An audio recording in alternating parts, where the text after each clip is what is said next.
Hey, time to go drop off this trailer. It's day 5, Mashpaka. Shalom, Shalom.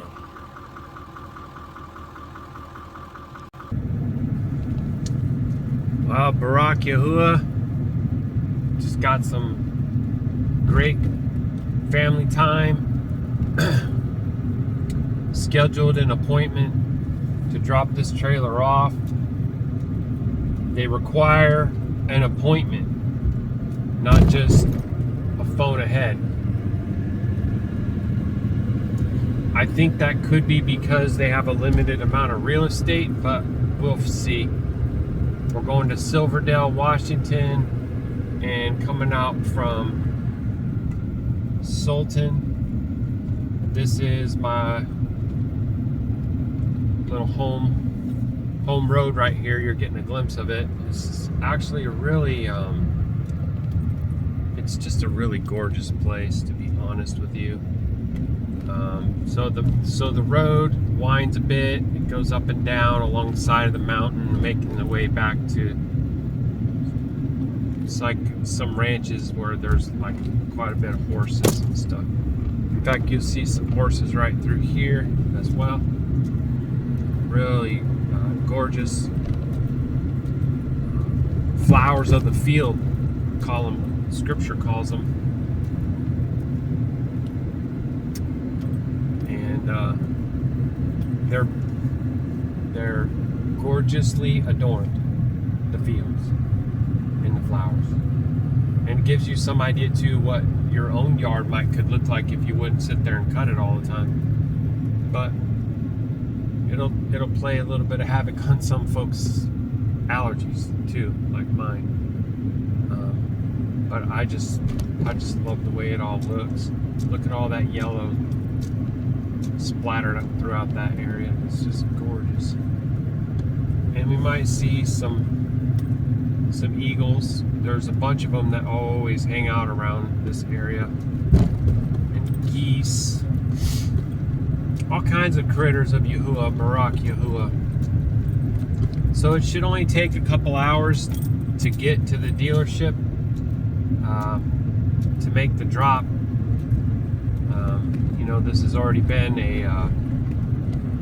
a pretty lengthy job, but all in all, it's been well. Feel the favor of the Father. I've had quite a few nights just in completely unknown place. You don't really know exactly where you're going to land, and you know, trusting Him and covering me, so to say, making me invisible to the wicked. Halal Yahuah. It's really, really great to be able to spend time at home, and I'm looking forward to getting back. We got the rest of this evening, supper, nighttime, and all that, and tomorrow's a Shabbat day of rest unto Yahuah anyways. So, you know, look how the Father's smiling upon us in our situation, basically having like a day and a half of rest together, and then about 5 hours ago, drop and turn the trailer and everything, and get the paperwork all uploaded for the payment, and then we're gonna get some more time together before I have to go back. And I'm pretty much gonna be looking at doing, you know, I gotta stay gone to earn, and we gotta earn a lot. So I can't shrink back. I need to go work hard. The tires on the truck are going to get rotated, Abba willing, on Thursday, and it's already like scheduled. And so then after that is when I'll look to go head on out. When I get done with this load, I'm gonna have the breakaway battery tested. I believe that it's fine, but there's intermittent functionality with the jack, and I had another one of these exact same campsite reserve, Forest River campsite reserve, that did the same thing. So if you're somebody who works with these on the regular and you have any knowledge about it, please let me know. But you know, at one point the jacks were working with my battery, and then now they don't, and there is a manual crank for it, and I don't think it's the battery, but I'm gonna have it tested anyways. The other trailer that I had that was the same type of trailer as this, it was the opposite. It was that it didn't work at first and then it started to work after. And I know, like, they tell you to, like, sometimes these guys leave lights on in them and stuff like that. I considered all that. If it's a situation like that, when my 7-way is plugged in and I just got done driving, 10.5 hours, then my battery should be charged from the alternator of the truck through the 7-way connector into the breakaway battery. Even if some little light's on back there, that shouldn't matter. So I checked the emergency shut off. I'm not a fan of that part because they're utilizing a really cheap and flimsy part that's kind of like a little plastic key, and it just seems like it's cheap to me. You can usually tell by how something feels and how it functions, but all it's doing is making a connection or not, so it's kind of just like a switch anyway.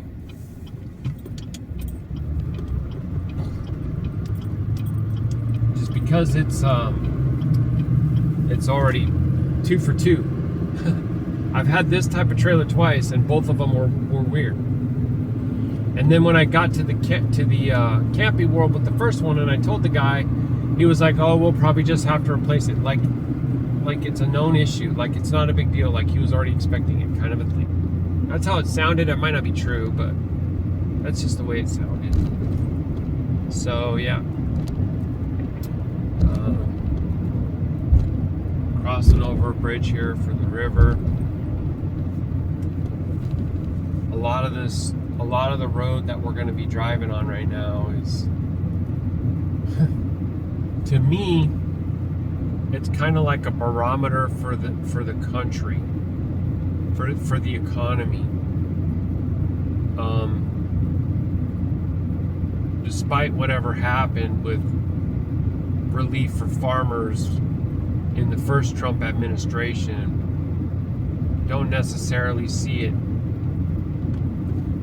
reflected in the properties here that we're going to see. They're selling the diesel right here at this little service station for $4.79. $4.79. That is just not well. Look at those pretty flowers.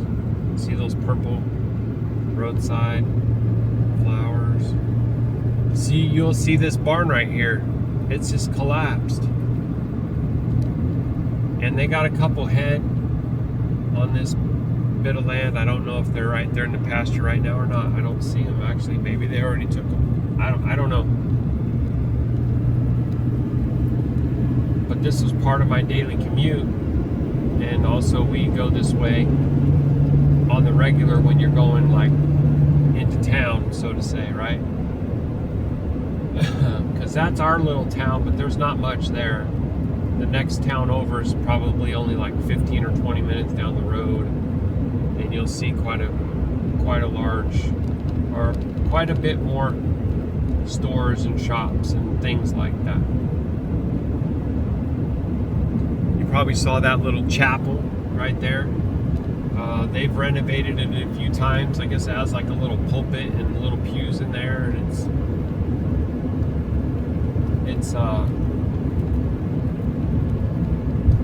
when we first came out here and we were still in an extant worldview. Thought that was really great. Excuse me.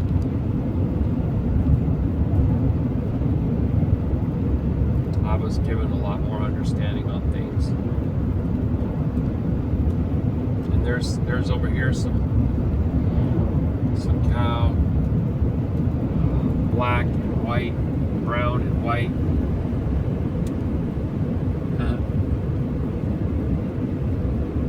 The brown and white spotted ones is where you get your chocolate milk from.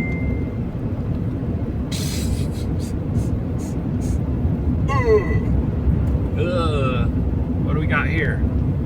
Mama Bear sent in a voice message, so I'm gonna need to try to listen to that as soon as I can. We got a pretty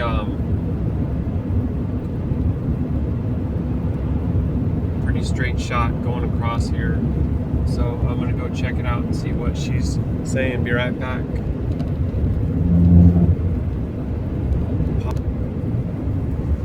Shoot, just missed red-tailed hawk. Really gorgeous. Swoop down, perched on the pole. Really bright and vivid brown feathers. Pretty. Okay.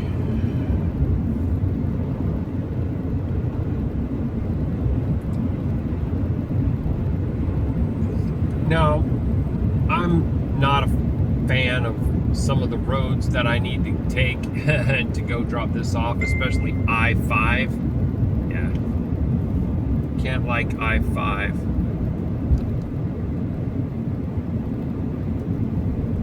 Hang on, guys, sorry. What do you mean it's okay? You mean it's okay like you're gonna go take care of it yourself? Or it's okay what I said, I'll buy the eggs and we can bring a check by in a few days for the lamb deposit?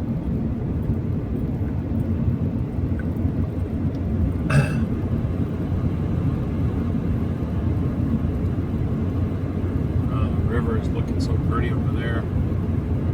Shining bright. Listening. It's a very clear day, sunny. It's saying it's 64 out here.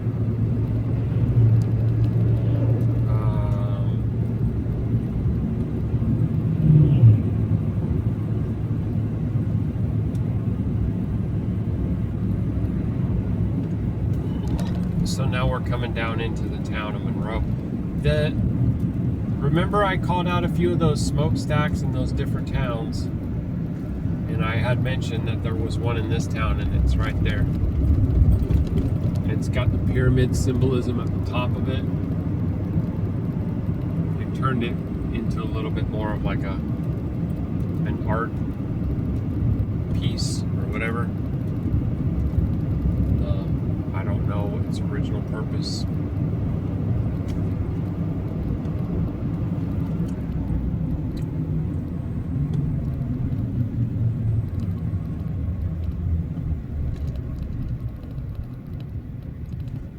Excuse me.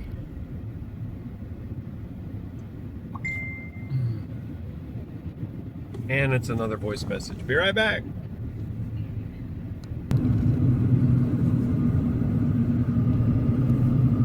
Yeah, I spent a lot of time zipping around this area doing the DoorDash deliveries. Not gonna miss that, bro. Don't miss the DoorDash and don't miss the corporate, whatever you want to call it. To me, it's being surrounded by just like a type of fakeness. Like it's weird because I'm not in their reindeer games, and so you don't feel like you're part of the club, but the club itself is a facade. I don't want to be a part of that anyways. I can't. It just got to the point that I could not commingle, cohabitate And don't come to me and act like you're sincere and that you care and that, you're real, but you never could keep your word, follow through on any of the stuff that you had said and done. Heck, even the main CEO, who's an engineer, is like trying to thank me at the end on my last presentation for the failure review board. And it's like, you never really actually showed me any thanks or consideration when you failed to deliver on the promises of promotion or raise or reevaluating the position or coming up with they said that they were going to come up with pathways to success for each position in the company so that they would have like a progression ladder. Yeah, right. So it falls flat as absolutely fake when you try to say in front of everyone how you appreciate me, but you never bore any fruit of it. See, I'm a man of the scriptures. I'm a man of integrity, and I'm going to judge you by your fruit, by your actions, not by your words. Talk is cheap. Yahusha said, these people honor me with their lips, but their hearts are far from me. And so it is. So it was. And, I believe that everything about this, how it all came into being, I didn't even know it was a thing. I had already been saying to the landowner next to us that I have this truck. It's a strong, full-ton truck. And, keep me in mind if you know anybody that needs a horse trailer moved or a flatbed trailer moved or any kind of hauling work done like that, which would be, I guess, kind of like a hot shot type of thing, but just more like private, whatever. And then started to see this whole world of RV transporting. And the Riverstone Life is a channel, a husband and wife who bought a Riverstone and started traveling around, living in it, which is a very high-end or quality type of RV. But it didn't take long, I guess, for them to transition the channel from all about a Riverstone RV to going into work transporting RVs, reconfiguring their truck and outfitting their truck, and how much they're earning and all the different things. So I learned a lot from there. William Sikora and Robin Sikora, and I put him down as a referral when I filled out my application ultimately with Wave. But I was looking at Foremost Transport, Horizon Transport, and Wave Express. So trying to discern which one was the right one for me, or which one Abba wanted me to go with. And this is the one ultimately that I chose. So may the Father Baruk it, because if I don't have his favor in a thing, then it's going to not be well, period, no matter what it is. No matter how much groundwork, preparation, study, forethought, planning, whatever you put into a venture, if Yahuwah's not in it, it's like building a house without a foundation. You've got to have a foundation that is the rock. Yah is the rock of ages, the rock of our salvation, etc. So that's why I tried it. That's why I seek to have him intimately involved in everything that we do. There was a lot of whirlwinds. I don't know the extent of the destruction. I don't know, how many lives were lost. I don't know the details of that yet. But some of the areas and the regions that I just came through. And some of these they spin up on short notice, and there's one that has, like, visually, the cone is like picture perfect cone, all density, like in the vortex. You know, I've been talking about this for a while because the Father's placed upon my heart how His judgments come on the whirlwind, and I don't know that there's really people truly repenting to the Creator in the midst of these storms. A lot of people don't realize that the mighty ones of these religions are not the Father. Not the Father. It's like that. What is it? Jerry Springer's, Maury Povich, and they do the DNA, and they come back and say, not the Father. Well, they're not the Father.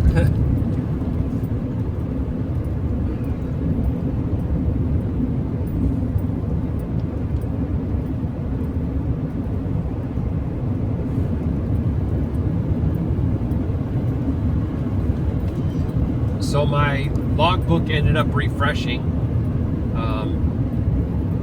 While I had some time between all the driving to the actual delivery, and that's I needed it anyways, because I had gotten down to I think 30 minutes. I can't drive 2 hours and drop the trailer off in 30 minutes. You know what I mean? And then get back.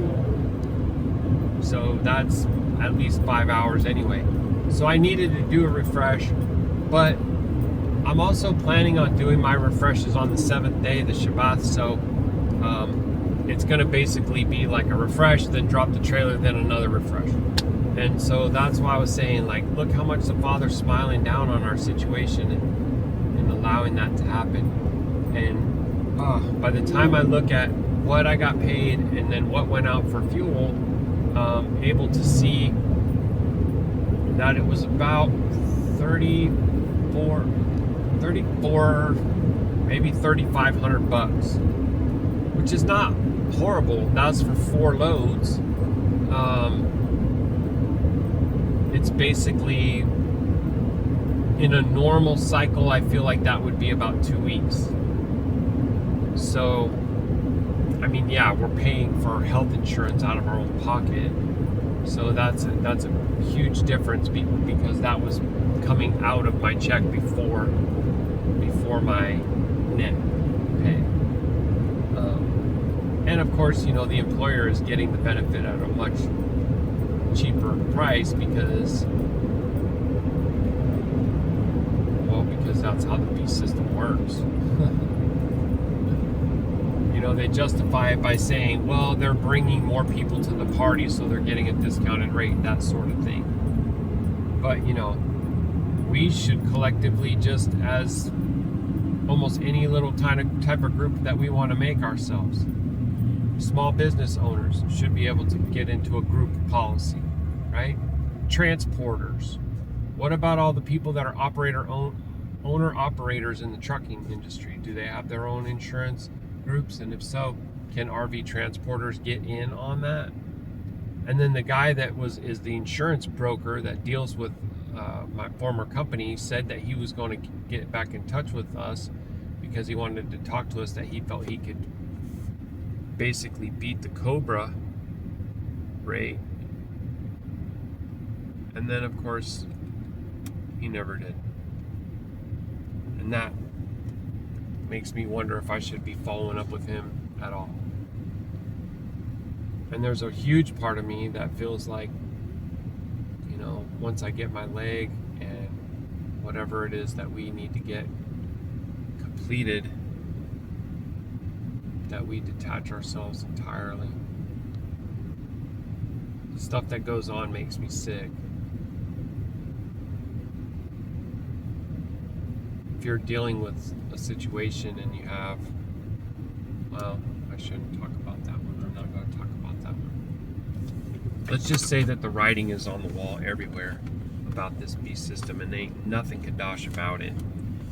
Nothing that's state approved or licensed, certified, authorized, whatever.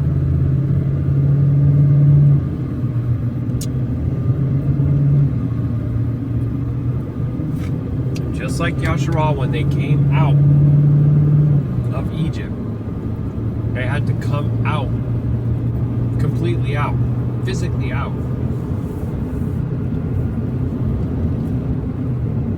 That's what's been on my Yapa Ashah's heart, mine and hers hearts that we've been talking about. Because it's a huge deal. It's a huge decision. There go the lesser light right there above those trees, Baruk Yahuah.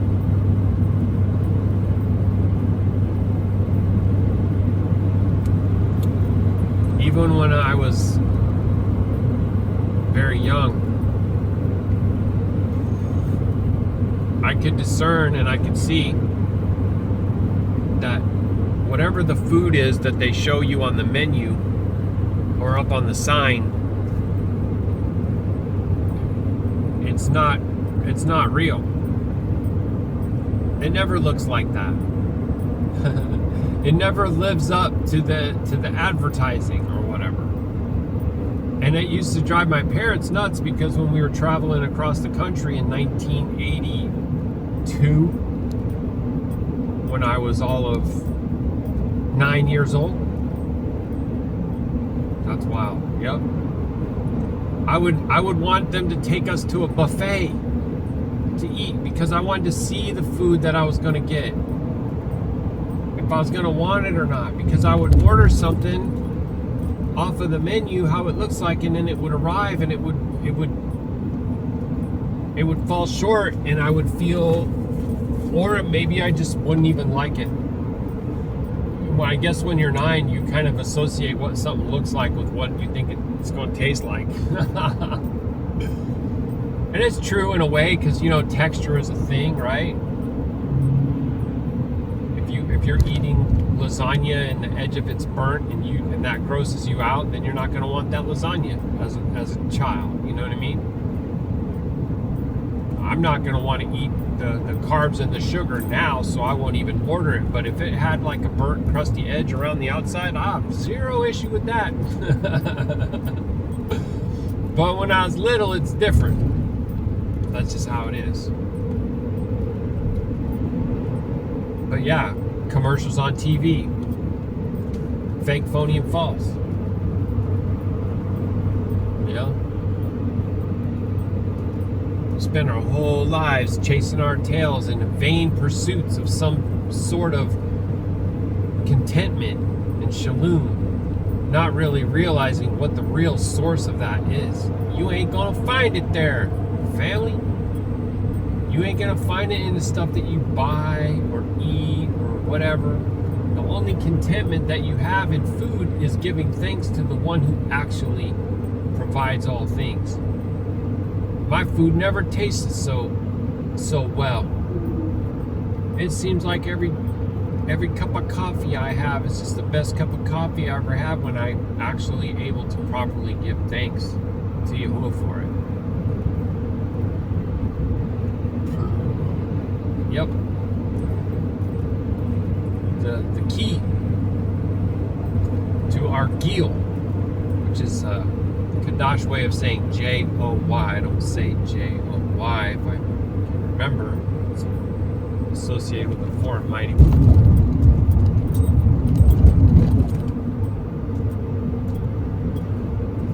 So now let's see. I'm going to ask Abba, Palal to Yahuwah. Look at this person. They're not even paying attention. They're going to merge right into a big truck pulling a trailer. Unreal, dude. Totally unreal. Almost like didn't even see me. Like, I gotta honk my horn just for you to pay a freaking attention? Pathetic. Abba, Yahuwah, cover and protect your servant. Deliver me from all wicked Ruach Ha'Qadash.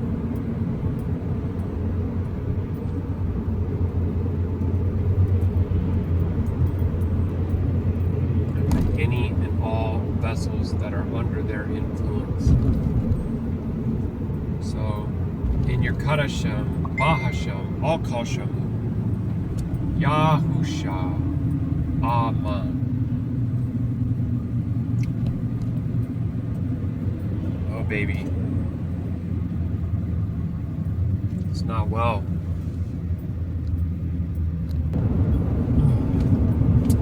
Alright, well, that was not great news. And I'm going to have to ask the Father for some real guidance. Because I just don't know.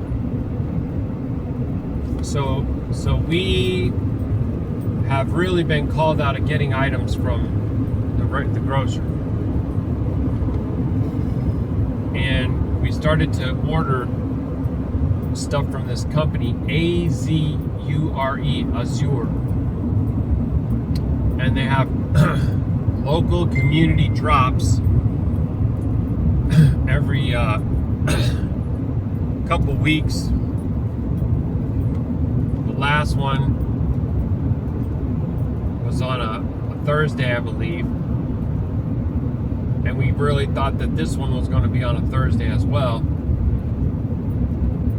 And thing is, like, they just assemble together in different locations. This particular person hosts their drop at the parking lot of a church. And it's, it's kind of far, but that's not the point. I'll be willing to travel farther in order to get things that are Qadash, that are clean, that they don't allow any abomination to enter into. It's unaltered, right? That's important, especially right now, but always, really. And now my Shah just messaging me saying that the drop is on Shabbat and it's prior to the going down of the sun. So my thing becomes, is this similar to pulling my ox out of a ditch? Is this a labor of mercy that I'm doing? Striving to provide the most wholesome and pure foods for my family, to protect us from the wisdom of man that's laughable to Yahuah, where they actually make things unwell for you. They claim to be doing things to benefit you, but they do the opposite in their own ignorance and folly. So, Father, please show me. Like show me, because if it means, hey, we are going to go without because we're going to honor that not traveling. Okay, so that's one understanding. Another understanding is that this would be like work of mercy. It isn't for servile. It's not servile work. It's not for financial gain. Okay? Just like there's a misunderstanding in the scriptures about what it means to kindle a fire. And they create this confusion, I think, to try to steer people away from guarding Shabbat. Oh, golly, can't even cook anything on that? That's crazy. I can't do that. Who can do that? Right?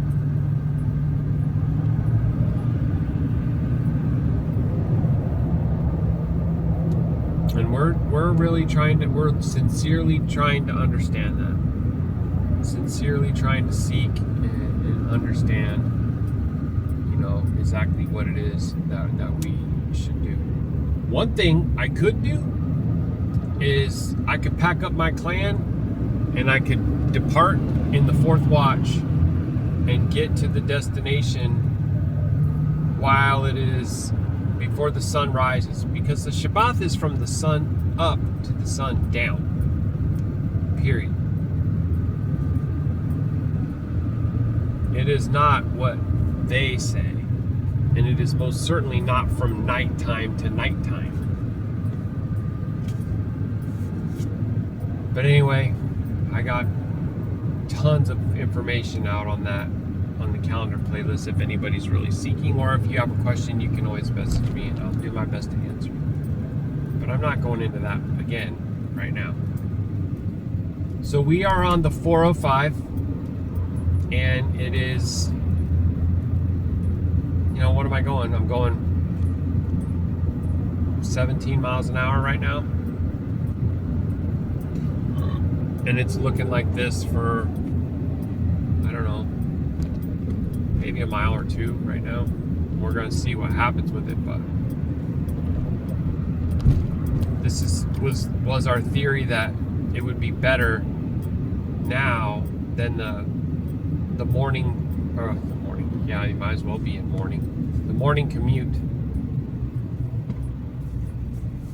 I mean, in a way, it's true. Most people slave to go to a job they hate, and they are in morning. But they try to pretend that all is well. Obviously, there are some people that love it, so it's fine. I'm just saying that, in large part, in my experience, and people feel underappreciated and undervalued, and they feel like a number, and all those things.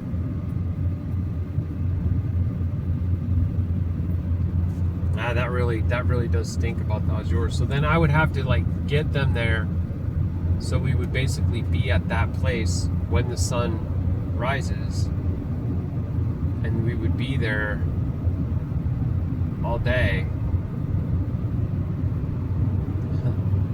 And that's actually the day. Oh no, the next day is the day that I was going to leave. So we would be there all day, and when the sun goes down, then we would come home.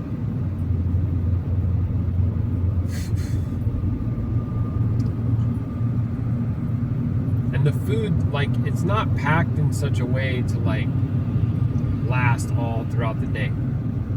The drop would be at 3:30, I think she said.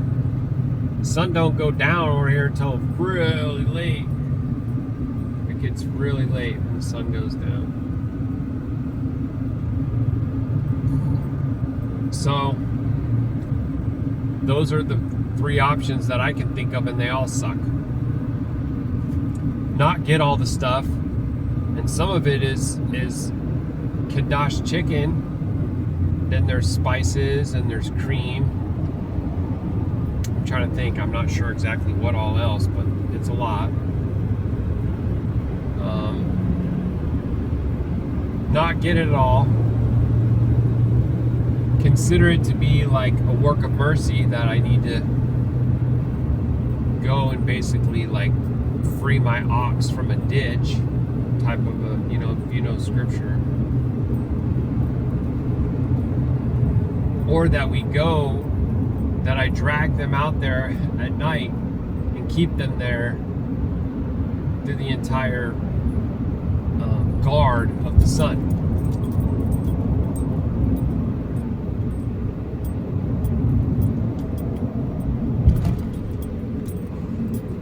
The scripture says that the sun rules over the day.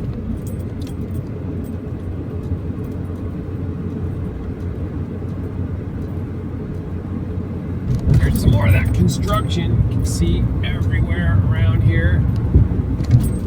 Ugh. That never seems to finish, right? Boy, I just don't know. I can't like it. It's not like you can schedule it. It has to do with when the truck comes through your area. Great big truck having, multiple drops on board. And then they notify everybody by email when their pickup time is. And that's that. They can't hold it for you.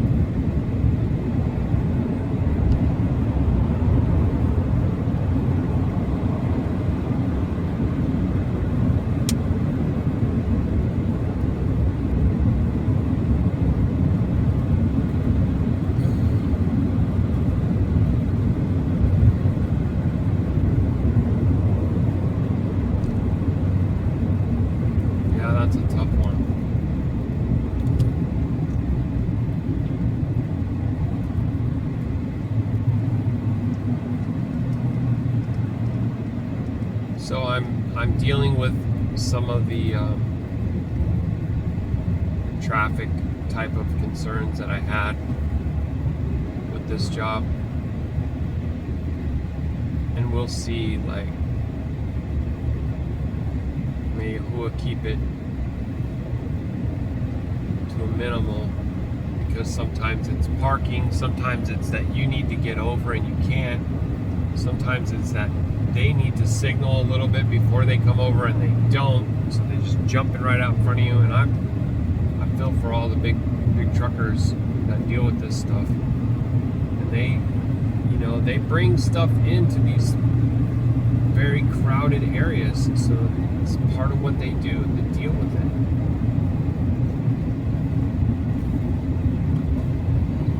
I'm choosing to stay in this lane right here because my recollection is that there's an issue with that lane, and I don't want to get stuck.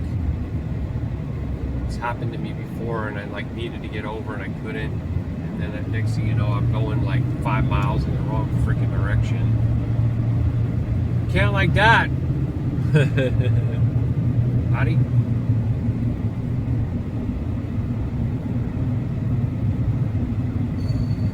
This Chevy lifted up, got a sticker that says, "I identify as a Prius." I don't know why, but for some reason I would say that the people who talk about their identity politics would not accept that.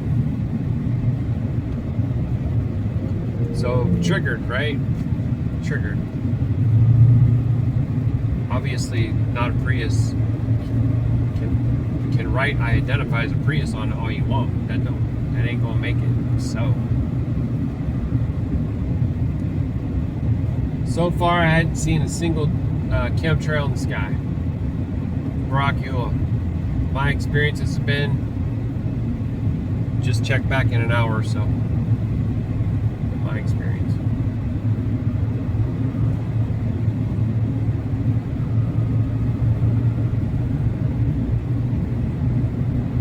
So 16 miles that I'm staying right where I'm at. They all want to change partners. They all want to change lanes. I just let them. Just let them do their thing.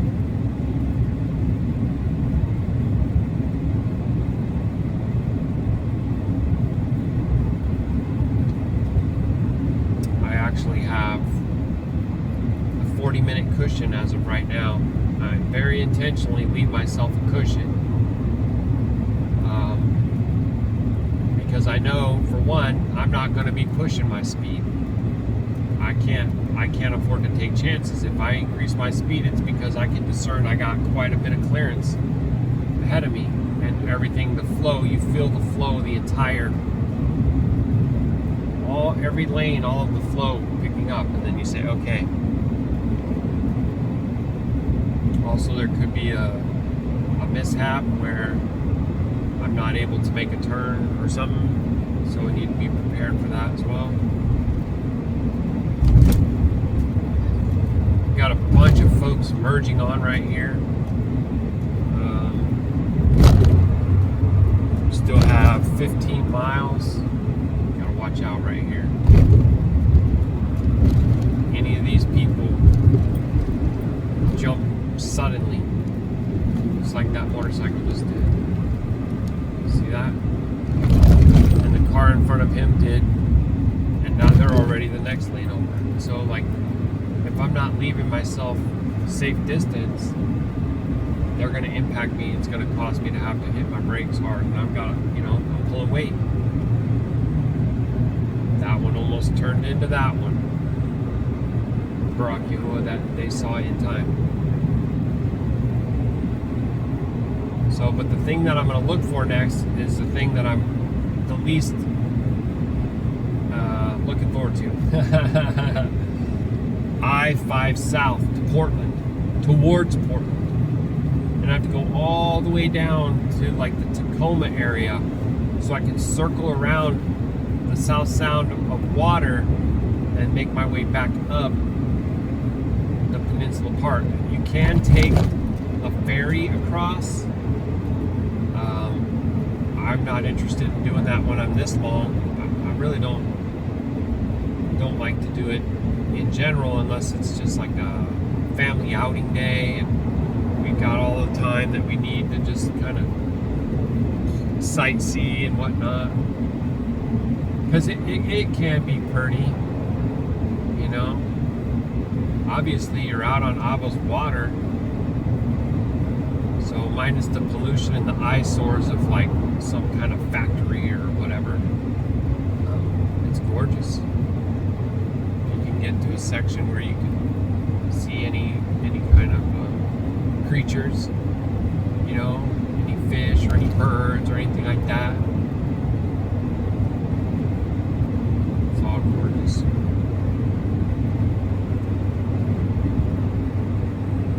I need to log my fuel. My miles per gallon with this load are not great. 9.2 right now.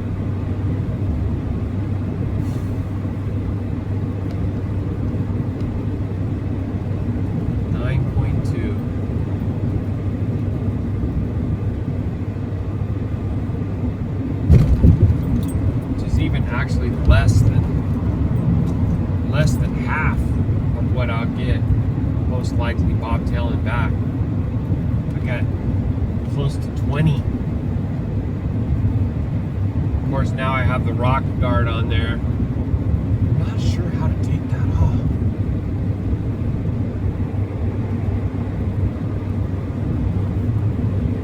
So now we can see our old friend I-90. Last time I was at 405 and I-90, it was a parking lot. 3 lanes, completely bumper to bumper. Concrete barrier on this side, concrete barrier on that side, and there was a big emergency vehicle trying to come through, and it's like nowhere to go.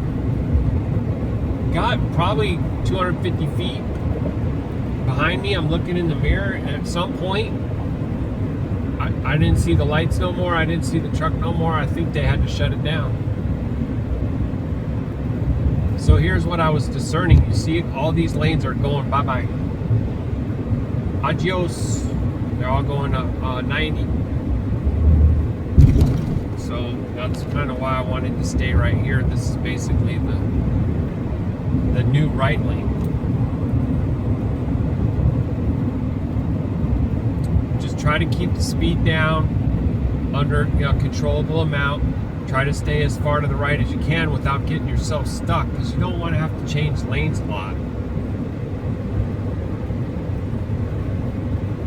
But if you can see this hill, I know you can. But over here to like my 10 and 11 o'clock, and even right here 9 o'clock, massive buildings, concrete jungle, thousands of homes up on that hill, paying fortunes to live there. And if you guys have been paying attention, you've been seeing, we drive across the country, there's land all over the place. People don't have to live this way, but they want to. They want to. And the more you get to like a city center, you'll see a lot more, I just call it lawlessness because that's what it is. Rebellion against the order of creation itself. Just the complete opposite of truth. And it is celebrated. And there's a lot of suffering. There's a lot of homelessness. There's a lot of addiction. Right? There's a lot of crime.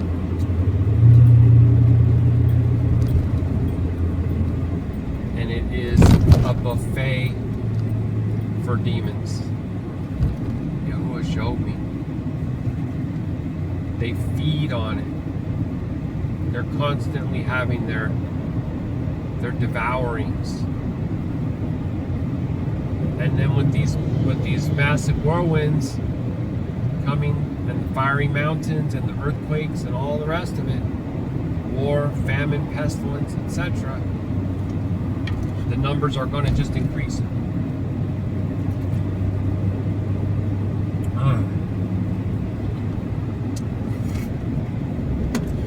That's just a delicious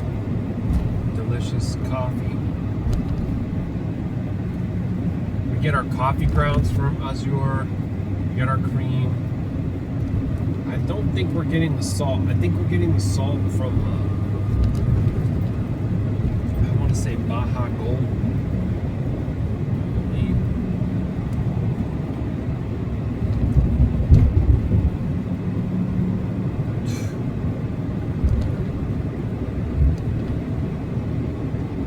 You can easily look at this situation and see that it's the enemy trying us to be like,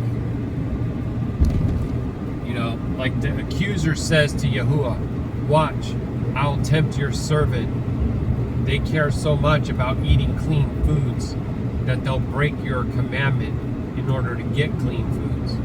You know what I mean? I can see that. But I also can discern other things, like, for example, that we are sealed in Yahuah, and that can't be broken, and the devil's little schemes and plots or whatever can't break that union that's there. And so, you know, if my heart is fixed on, you know, the protection and the provision of my family on the Shabbat, like, if that means that I have to, you know, do something that day for their sakes, how would I not then do that? If somebody wanted to be immersed, like, what if I had somebody that I cared for, that I had been mentoring, that were to be immersed in the name, and they wanted to do it on the Shabbat, I would first say we need to try to make a way to do it another time. But if that weren't possible for some reason, I don't know what, for some reason, would I be willing to do it? I would be in halal about it, but I think that I would be willing to if Abba didn't tell me absolutely not. You know? I mean, how is that not the same as pulling an ox out of a ditch to immerse someone in the name into the kingdom? You know what I'm saying? So, gotta watch out for this little Toyota right here, because I doubt they're watching out for me. And this never-ending construction is continuing all through here. Oh. I would think that road engineers have the responsibility to keep the existing lanes that are being utilized free from stuff like that. You know, would that be part of what their project planning is for this construction, is to ensure that the current lanes are safe and not too rough?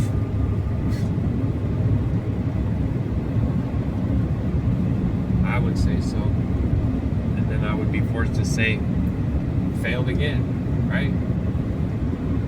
People shouldn't be hopping up and down that hard when they're on the interstate, and there could be hauling stuff.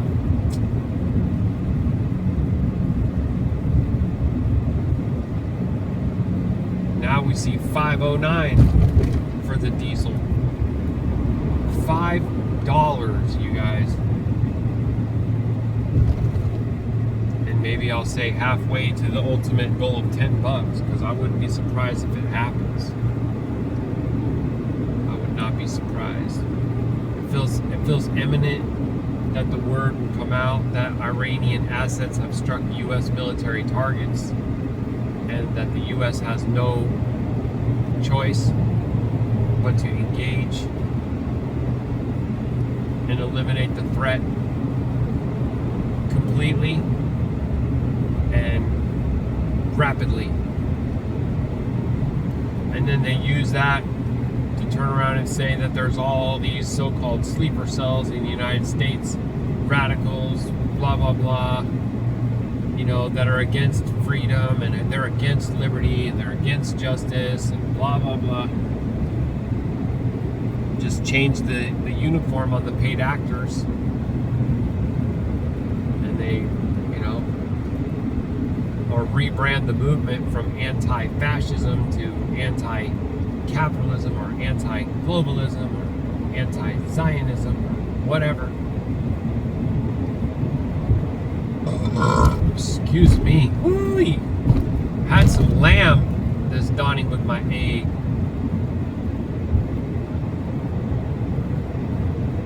Been able to actually eat some hot cooked meals, fresh cooked meals. It's been really, really great.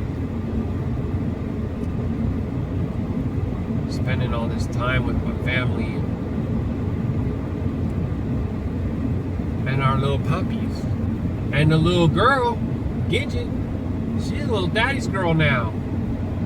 Yeah, she wants to be on my lap all the time and licking me. Cute thing. I let her ride. Her little saddle's gonna sit right here.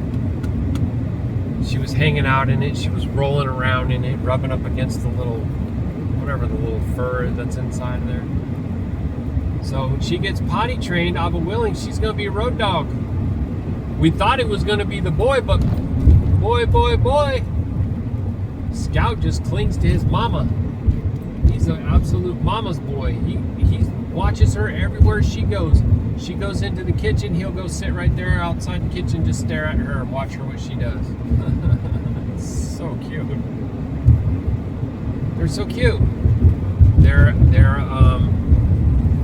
gift from Yahuah. Even the fact that we were able to get 2 of them is like really amazing. We were looking for one for my baby, you know, because I knew that I was going to be gone a lot and stuff. I-5 south to Portland's all I'm looking for. You see all these folks coming up here merging now. Everyone's going to start being crazy again. Okay. Oh. Baruk Atah Yahuah, 3.8 miles. Definitely not getting over. Even if that lane would have been clear for me to do it, I'm not into that. Because then later when I need to get back over here, I might not be able to.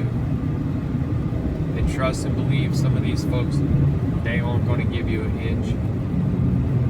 They just act like they don't see you, even though they clearly do. Hearts have grown cold, and people have become lovers of themselves, lovers of pleasure rather than righteousness, lovers of money rather than their fellow man.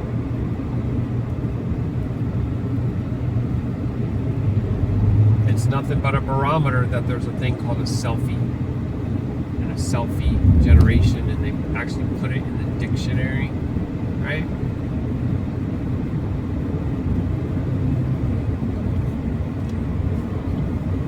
It's crazy. Like, people want to look at images of other people's selfies,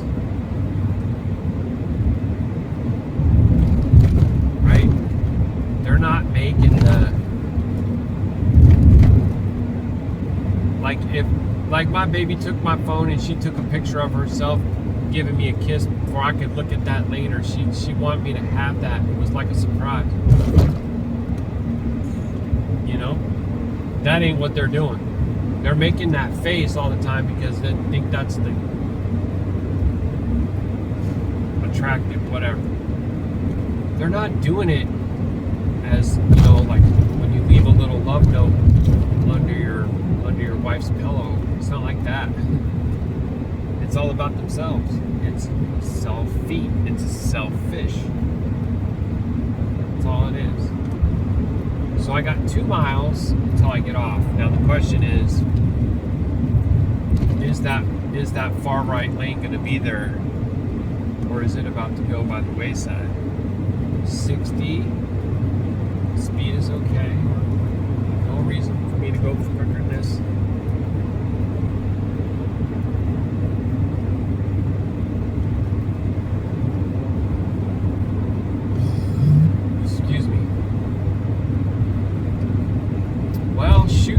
Family, what am I gonna do about that? I know that it's stuff that my baby needs.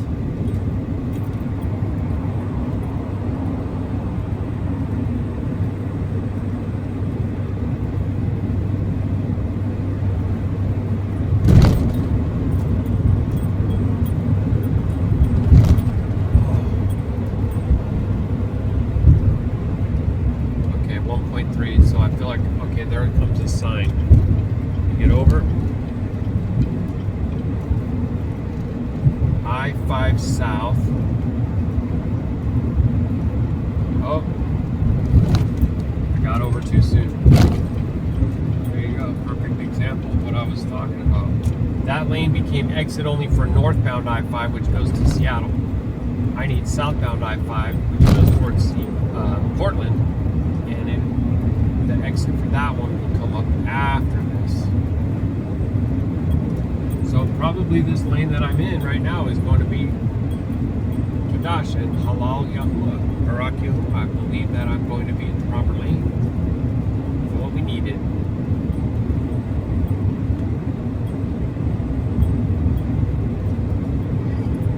And really, we're kind of like still on the outskirts of all the insanity.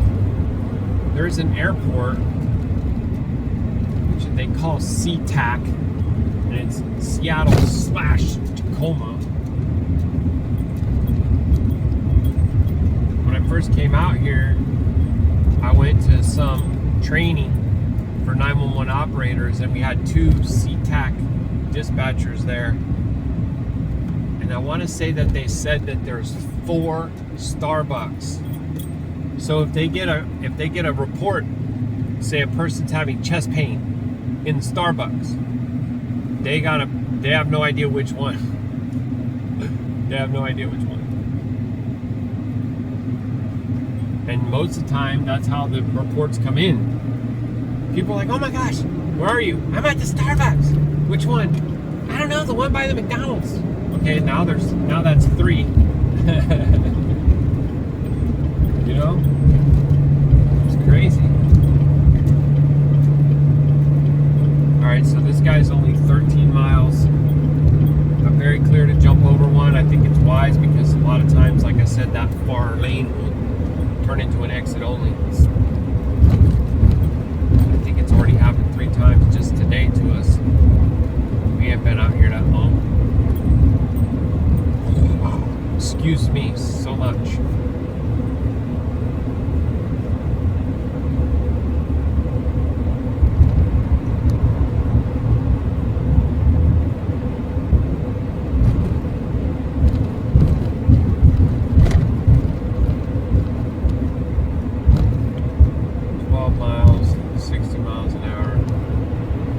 Maintenance ahead. Imagine that. I'm kind of surprised.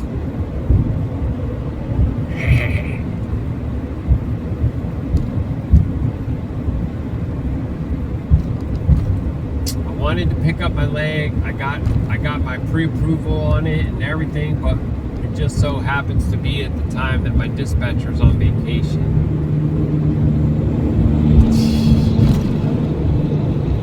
So we'll go back out, head on back out to Indy, get some more loads in, and see if I can meet with them after.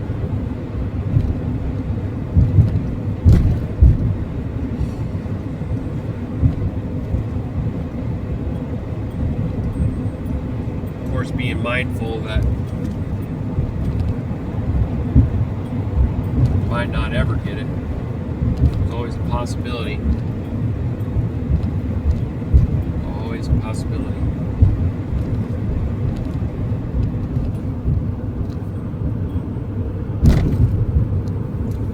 Temperature's up to 71 over here.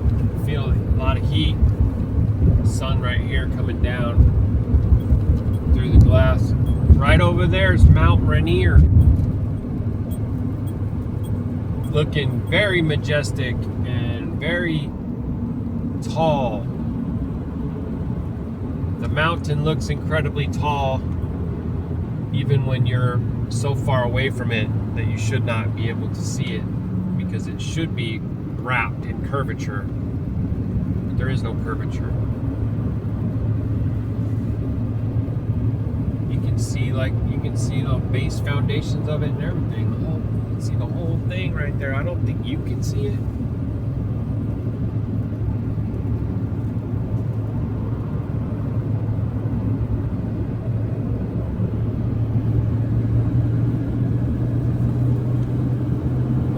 she is. There's a military installation over here. I asked my baby to forgive me because I don't recall the name of it. Massive white jumbo Boeing something taking off right there. I'm guessing that's going to be from the SeaTac then. I'm trying to slide over because there's a bunch of folks popping on. Veteran Drive, Showware Center, Highline College, Crotch Rocket,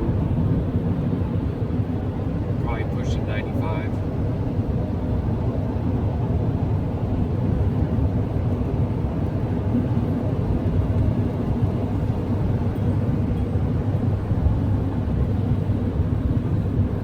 Sometimes when you look way out there, you can see the Olympic range when the visibility is right.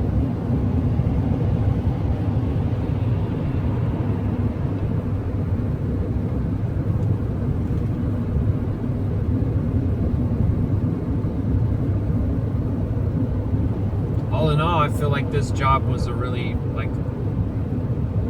favored unit, towing exceptionally well. The fuel economy, I'm not really too huge on that, but I think that it could be a situation to where it's drop $1,000 in fuel and make $2,500 on the my pay. The only thing is too though, now that leaves you 4 days away from your hub, and so right now I saw that they had reloads that were Oregon to Washington, so those are, I don't know, maybe 14-hour loads, so a day and a half. And you might, if you get 600 or something, it would be worth it.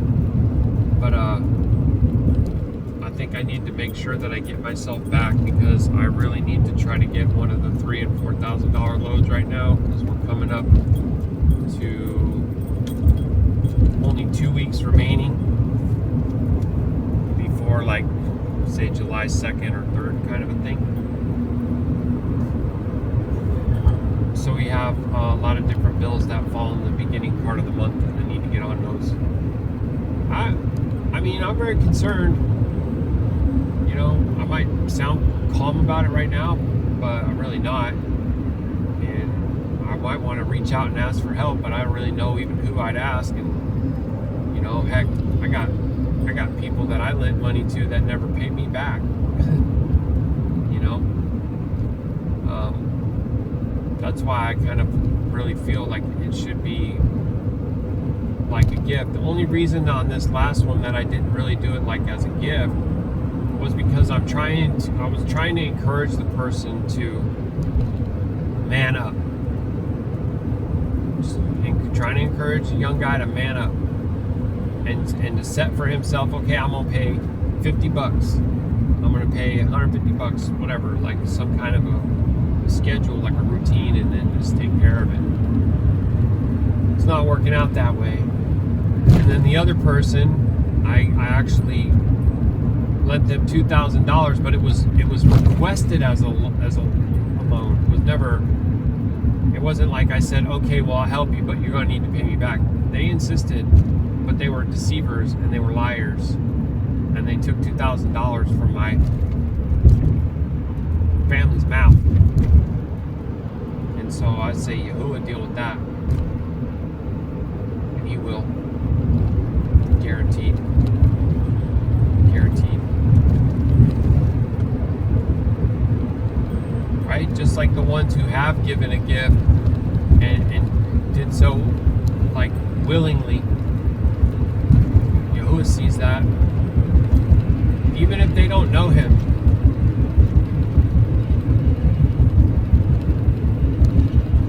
It will show favor unto those that show favor unto his people.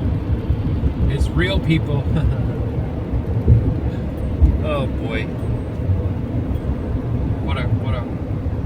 crazy world we live in. The creation is just so filled with beauty. I want to just disappear into it. And all this stuff that people are clinging to is going to pass away.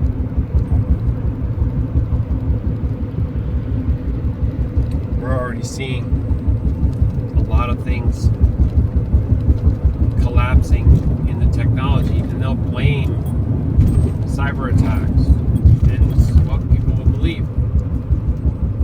Just like the whirlwinds that are Yahuwah's wrath, they blame global warming, and the people believe it. They'll be very deceived by these strong delusions, and they'll most certainly see the ones of us who believe the truth and of Yahuwah's sovereignty and what the scriptures actually say as being crazy. That somehow they need to save us from ourselves.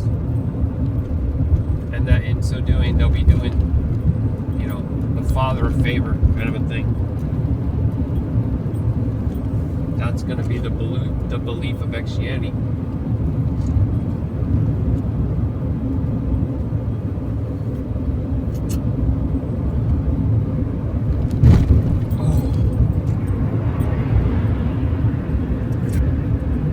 Look at that, 3.8 miles to our exit, or is it? Because it just basically looks like I'll continue on I-5 South. I personally hate it when they do that. It's very misleading.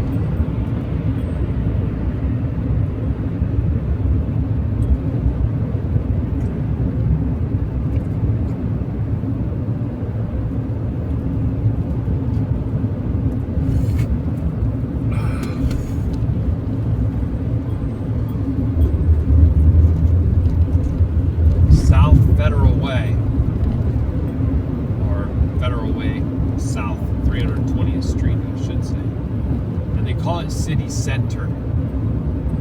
There's some kind of mass transit rail system right over there. You can probably see those cables. Been there for a minute.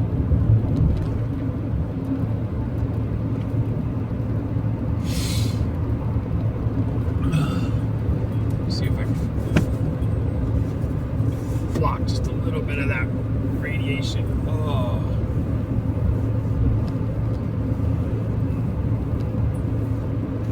Oof. Yeah, the other day I come downstairs from the bedroom and get out the scale and step up on it. It's been the first time I've been up on the scale for a long time, and I was actually pretty shocked. 179 pounds I weighed. So that is the 90-pound mark that I've, I'll say, lost 90 pounds. But I have also added muscle, so it's more, I don't know how much, 115 pounds of fat, maybe, lost, and then 25 pounds of muscle added, maybe more like 20. I'm not sure, it's hard to say, because some of it's core.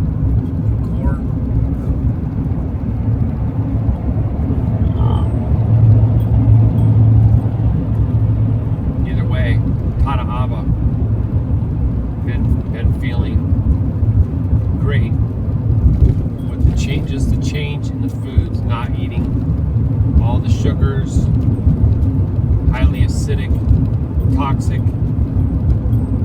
carbs,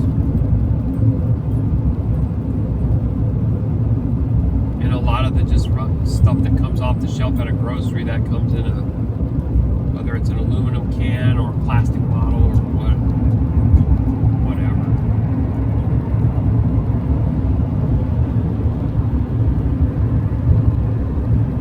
We're just basically eating real foods that are the ingredient. Not that they necessarily have ingredients, but they are the ingredient. With the exception, of course, of the mayonnaise that my baby makes.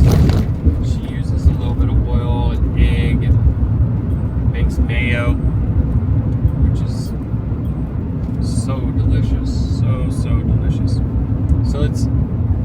that it's saying 0.2 miles to stay on. Like, if you can see what's here in front of me, it's nothing. And it's saying that we just did. We just stayed on. That was our countdown to that. It's retarded. So that's all it is. It's just straight retarded. So now I got a mile till I gotta get over. Or till I gotta get off. So now I gotta get over. I was gonna let you go by, but thank you, sir. I appreciate that. Young fellow in a Toyota, you actually yielded to the truck pulling a trailer. Hallelujah. Yahuah.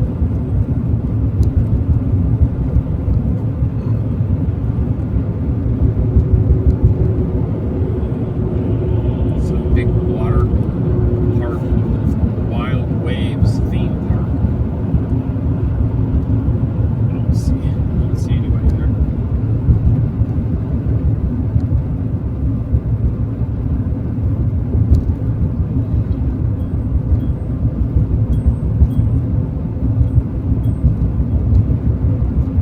It's doing the same thing again.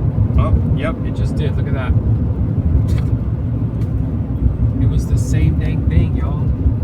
Now I got 7.7 miles. I'm gonna get over because I don't want to be in the right lane for 7 miles. It might turn into an exit to some other road downtown or something. Now I'm really gonna be stuck.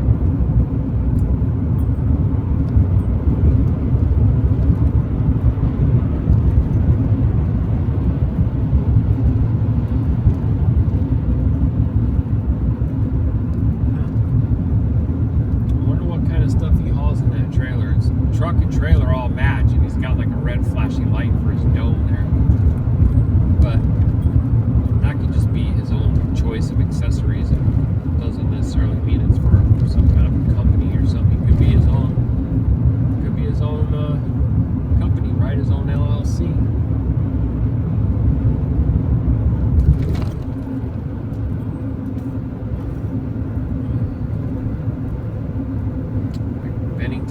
Okay, so that's a boat retailer or dealership.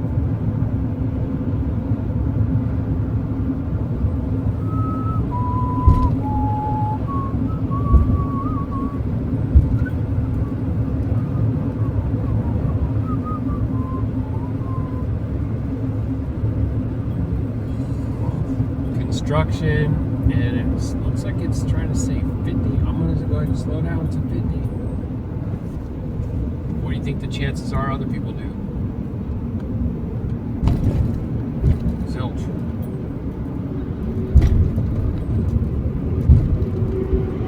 See?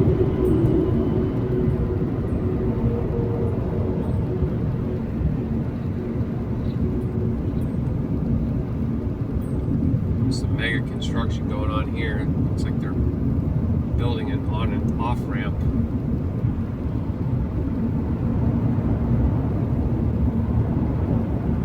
Big bus passing me. They don't care about the construction speed limit neither. Hauling a truck. I mean, what do you think that whole arrangement goes for? Here's a big RV, Tacoma RV. There's actually, they're on both sides all through here. I kind of thought I was gonna be coming here at first, but it's actually over around on the Olympic Peninsula. So there's gonna be some, I would say, some really beauty-filled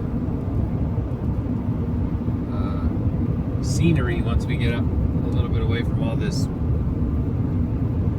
city.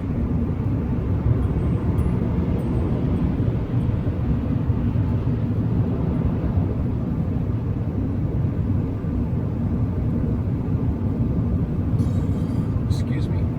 So here's another, you got RV Country right here, you got RV Center right here, Camping World. That's actually called Bedo's RV Center. The Camping World is very large. And there's a Tacoma RV Center over here. I feel like we called that out earlier, so they might have a north and a south lot or some such thing. I didn't know. 4 miles. This guy wants to come over, squeeze in there. I'm trying to slow down, buddy. I'm just trying to let you get in. Go ahead.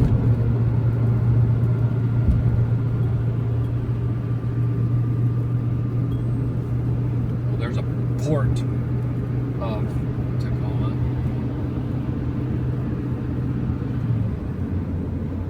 Kind of makes me curious about any shipping containers. I see a lot of cranes right there. Can't quite see. Excuse me. Can't quite see if there's any ships docked there or not. Ships of Tarshish.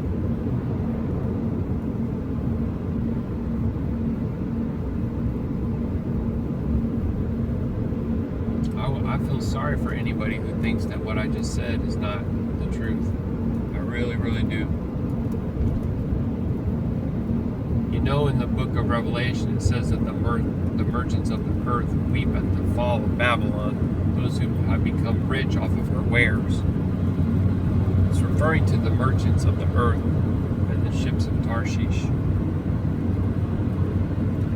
That's what that looks like today. Not anything new under the sun.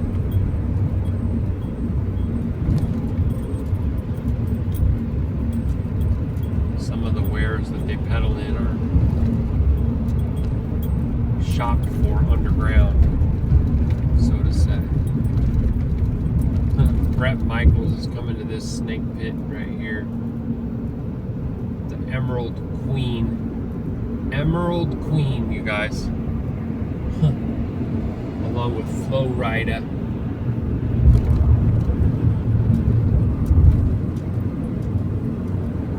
So, the First Nations peoples are the peoples, yeah, some of them, but why are their elders engaging in casino? Like they've had no choice. They felt that they were forced by the colonialists to earn their bread by having a house of, I don't know what you want to call it, man.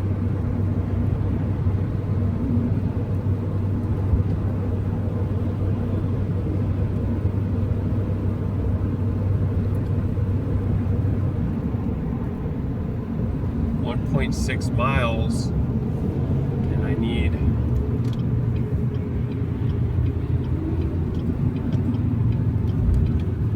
16 west. There's another one, the Tacoma Dome, the Thunderdome. You can go and partake in your blood and circuses, so you can believe that all is well in Babylon. This isn't Babylon. We're the beacon of hope and light to the entire world. Oh, bro, it's funny. I used to think that.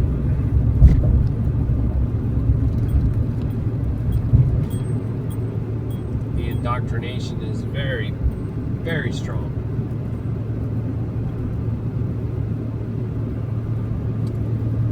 Not as strong as Yahuah. Alright, so we're going to stop right here. We got half a mile to go.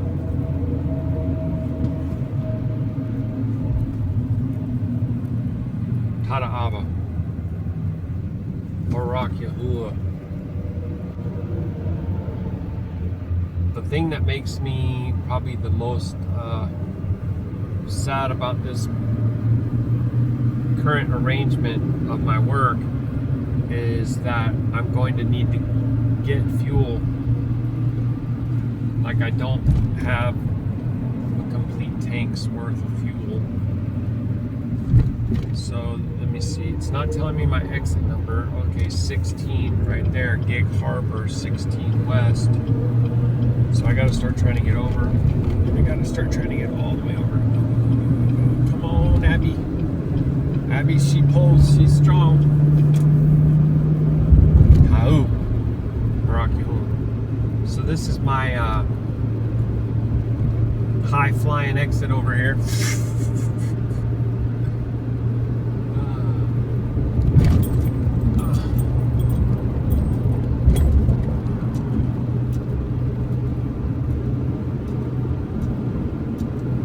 38 miles to Silverdale, so I'm gonna be on this road for quite a while.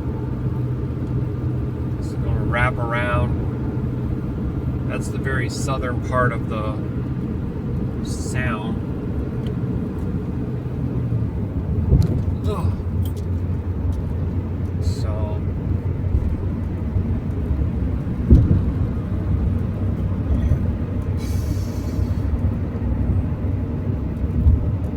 stay right here.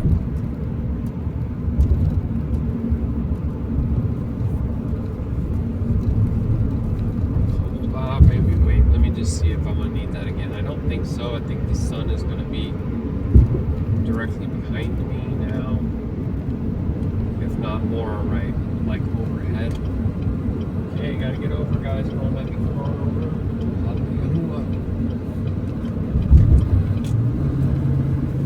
Get this guy out of the way. Here we go.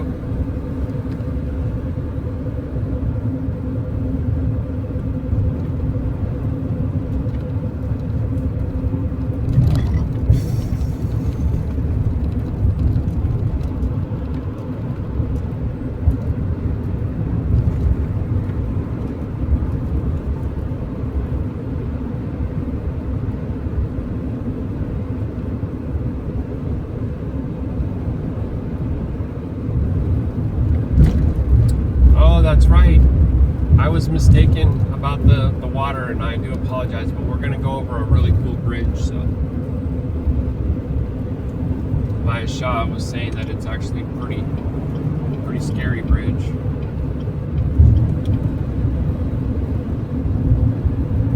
Depending on what these cars do right here in front of me, I might get back over.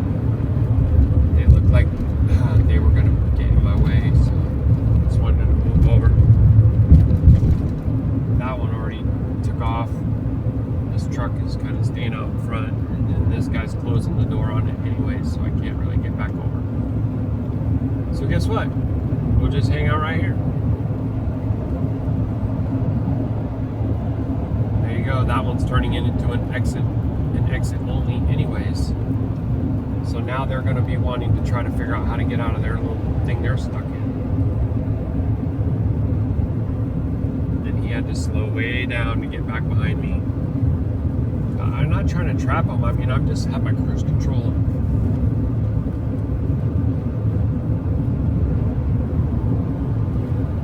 You guys know I've been saying, like, I try to stay out of those. In these congested areas, they do stuff like that often. They just turn an entire lane into an exit, and they don't give you notice. And then you're like, gotta get over.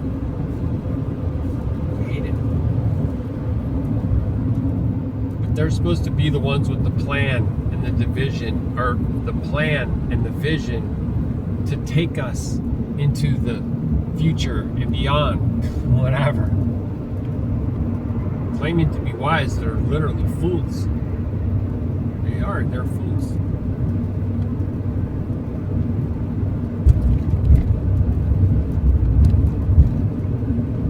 I wouldn't teach my son anything. All he's going to do is get confused and get led into darkness.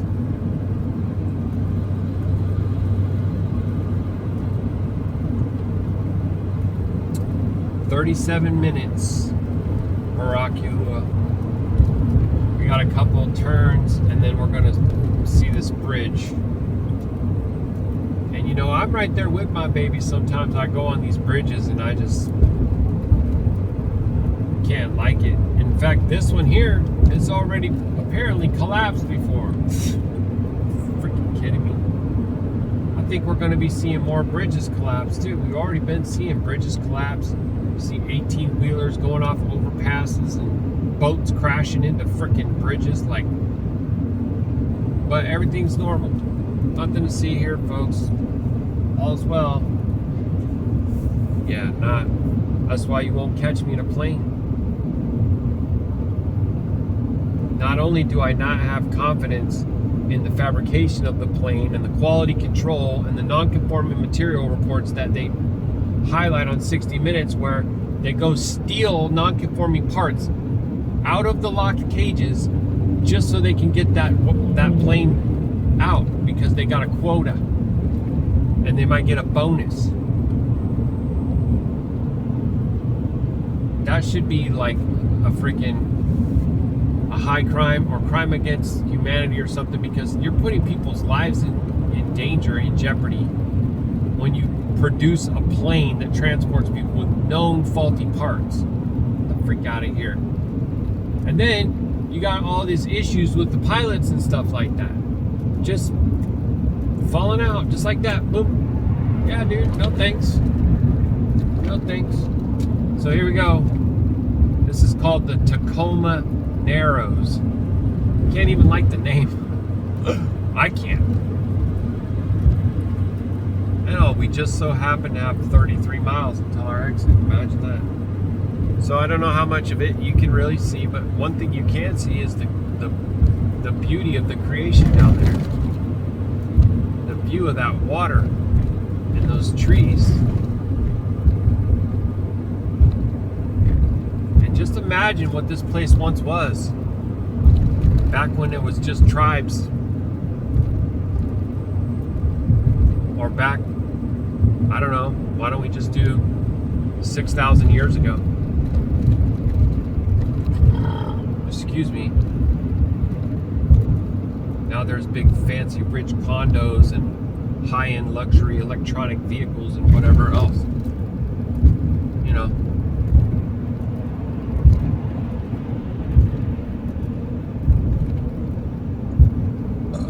Excuse me. Well, Baruk Atah Yahuah. It didn't collapse with us on it. Oh wow, there's even a Tacoma Narrow Airport. Okay.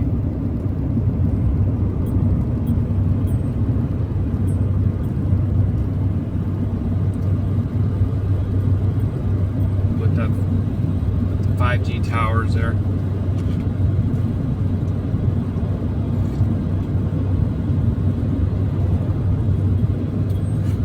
Curious if they try to make it look like a tree at the bottom. No, they're just going to make that one look like a big metal. They're nasty. They're nasty.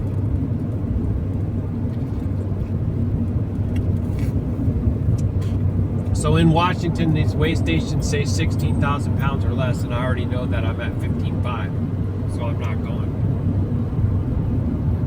Does say open when flashing. I won't be surprised if it's closed. And if it were open and you got confused about which side of the building to go on, you might get chewed out by some Nazi tyrant cop chick.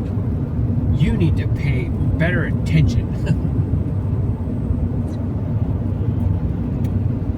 Yeah. Hopefully you saw that. See, I can't even tell if it's open or not. It looks like it's closed. It should be more clearly marked. It's not. It's all weed overgrown. Look how nasty it is. And the shack is like all boarded up.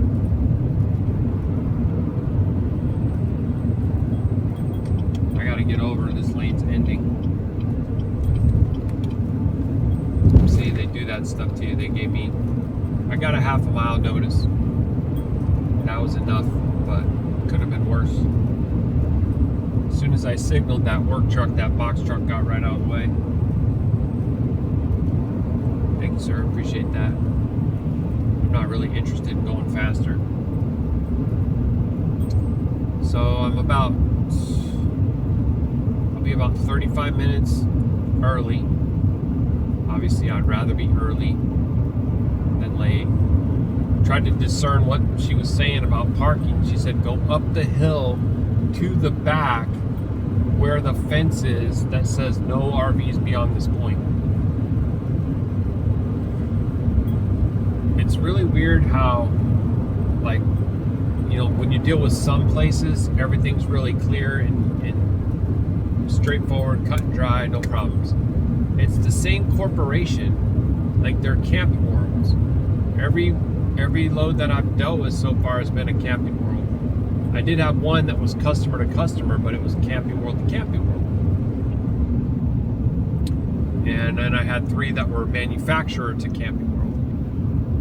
And this is kind of like the first one that is just really confusing with all these special instructions, and you have to make an appointment and stuff like this.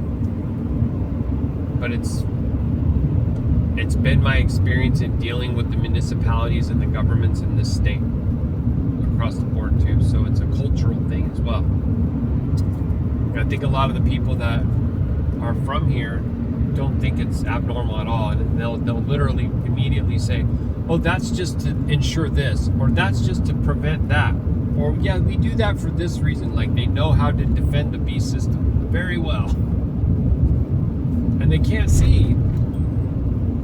even see that it's overreach. It's not needed anyway. So I may, if I can get a little bit early, then just ensure that I have all my paperwork in order and then contact them.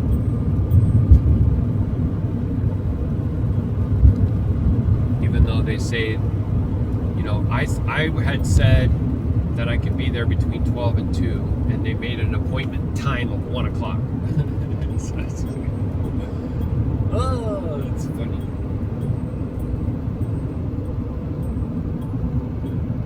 That little sound is this tag that my baby got me for my turkey. Drive safe, handsome. I need you here with me. I love you. I love you, baby. She's so sweet. She's so cute. Just eat her up. So now when, you know, I'll hear it, right, as I'm driving and stuff, it makes a little sound, a little chime, and it's gonna remind me. And I love that. It is gorgeous over there, the landscape. I never had any problems with the land in Washington. None. And there have been some salt of the earth type folks mixed in, but they're like the dying breed. When I came on at Light Scalpel, there was one person there that I got along the best with, and he was the first one to leave. And the next 3 people that left, not even kidding, were the only other people that I really actually had conversation with. And I would talk to them about scripture, and I would talk to them about, you know, the will of the Father and things like that. And they're all gone. And the place became a revolving door. They hired on this HR person, and it was like they were in charge of birthday parties and Christmas parties and like high school bullcrap like that. And you would see the quality people, some of them being a little bit older, would be like starting to go away, be gone. And then there'd be these new folks that would come in, and I'm not really that great at learning new people's names right away anyway. Heck, I couldn't even learn their names by the time they were already gone. They were in and out in a flash. This is a shame. You know, your metric that you use to decide who you should bring on or not sucks. And your discernment of character is completely broken. And I think sometimes you're just picking the people that check all the boxes, that have the required information on their resume, and that you might even get some kind of bonus from the government for bringing them on. Because I think those kind of incentives exist. And it started to seem like it was patterned. you know. Truth be told, I'd say they've been wanting me gone for a while, and they really didn't have no reason. You know, I started to do this job and continued to do my old job until they finally got someone. So I was doing 2 jobs. And then they had me take over tasks that another person was doing because they were out on medical leave. And so now I was back to doing 2 people's jobs. And then I got another set of tasks. The role that I stepped into was basically redefined and started to offer the company more than it had ever had in that area before. More insight, understanding to the frequencies of the different types of failures that we were having both in the field and in-house, as well as different financial things like monies that were, in a way, we could spot where there's a leak, a financial leak, and we could patch that up and we could save the company money. And I think that if the owner would have been more hands-on, then that could have been well. I thought maybe at some point he might actually see me and appreciate that, but it's not what Yahuah wanted, or else it would have happened. Because it was there for him to see, he just never really looked. And some of the folks that are calling shots and in positions of decision making there are not doing the right things. And that's, you know, it's fine. It's not my concern. It's just my observation I did see, and I was willing to offer any amount of advice and whatever that I could, but they have a hard time listening to somebody who doesn't have an engineering degree, as if that somehow makes you able to run a quality department or fix problems from a business perspective, management perspective. It doesn't at all. And they spend all their time running around putting band-aids on problems instead of being proactive and addressing things ahead before they become problems. And that's the biggest problem, is that there is no forward-looking, there's no vision really. And the vision that they did have was a overzealous expansion to where they put all their eggs in one basket, and it didn't work out. And as a result of that failure and having to retreat from all that heavy investment, nobody in the company was able to get any kind of raise at a time when inflation is like a serious thing. So, you know, it'd be one thing if you're making all decisions. We can see that you're making decisions in the best interests, and then unable to provide raises. But when the reason that you can't provide anybody any raises, again, is because you went way out on a limb and spent big bucks on some all-stars. You ever been a fan of a certain professional sports franchise? I mean, probably before you came into these truths, but go way back and look at it, and they make big moves to go out and sign big name players, but they're busts because they got hip problems and knee problems and substance abuse problems or whatever. And so you just blew what you had available was capital and cap room, and you just made these moves, and it might have sold you some tickets in the beginning or whatever, but then it didn't pan out. That's kind of what happened. And they transitioned into like having investors and stuff like that.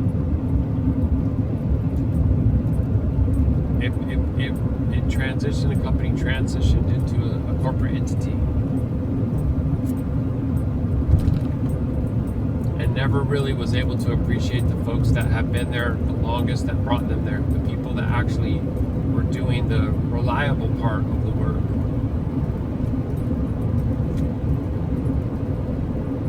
So be it. I personally don't think that any of that's going to last that much longer anyway. And I don't even really have a desire to go back and check up on it, but I would not be surprised.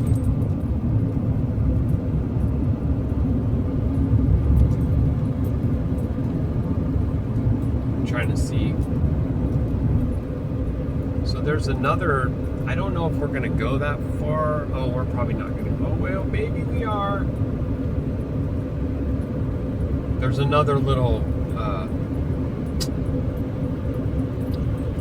body of water. I don't really know what to call it. It comes in, that gets up close and personal to this road. But I don't know if it's within the next 20 miles because that's all we got left.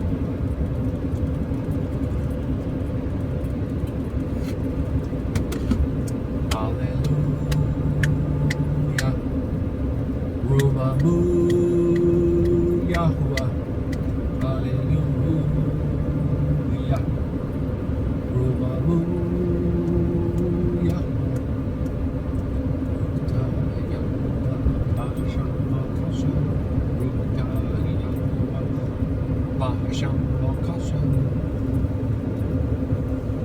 Yahuah is Yahusha, Yahusha is our Joshua,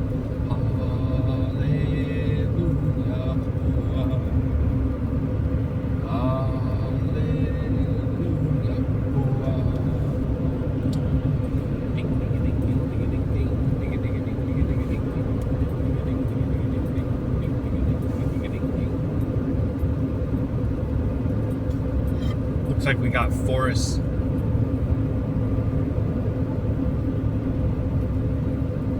Heavily forested on both sides. There's lots of trees over there. Mulinix. Ain't that like some kind of, oh, maybe that's Mucinex. Wait, is that medicine? Mulinix? I don't know, man. My brain just glitched out on me with that one. So let's see. Clear, clear, clear. Clear, clear, clear. I mean, I'm almost able to look 360 degrees clear. Every direction.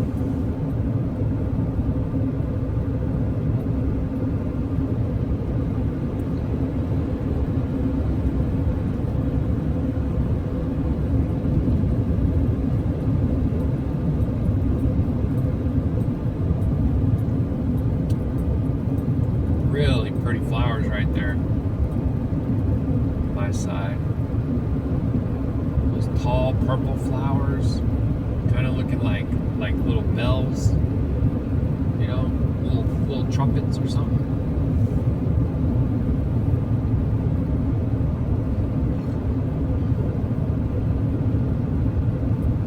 Somebody out there probably knows what those are called right now, just based on what I just said. You can write it in the comments for me if you do know, and you do not mind to take the time to just write that down.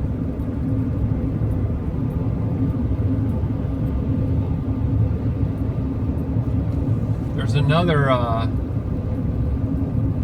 so there's this 94 that goes the most northerly interstate that I would take coming back and forth Washington and Indiana, and I actually wanted to take it when I come out here, and it was a mistake that I didn't. And a lot of it has to do with like how Google Maps behaves, but it's also, excuse me, it's on me ultimately to not like double check that. Anyway, that's also apparently where some of these whirlwinds and things were taking place at. So, my Shaw and I were talking, and we're like, yeah, it's, you know, the Father had you going that way for a reason, and not going this other way for a reason. And, you know, for all we know, he was delivering you from an accident or a storm or whatever it could be.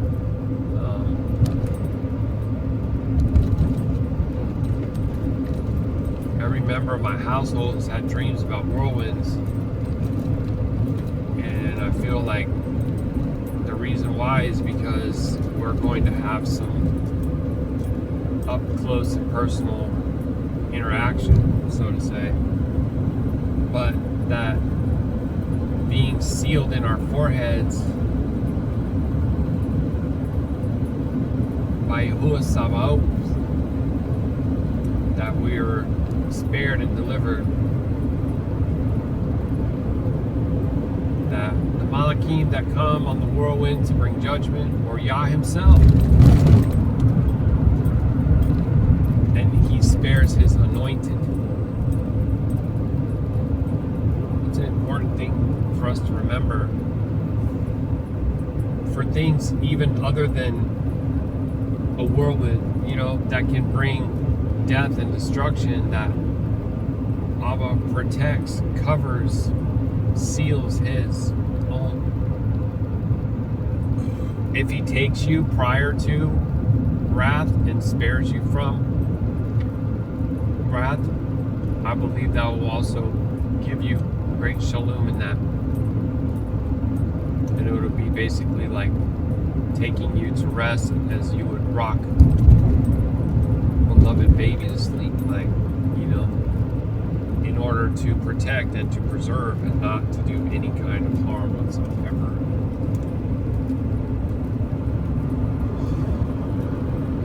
Thank you, Father, for that steadfastness, great love. But my baby and I are like, bro, if you're gonna go ahead and pop off that fiery mountain, I want to see it.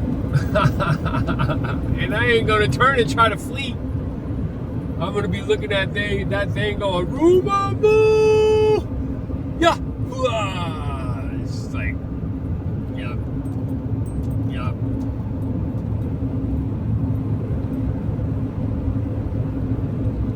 Imagine seeing that.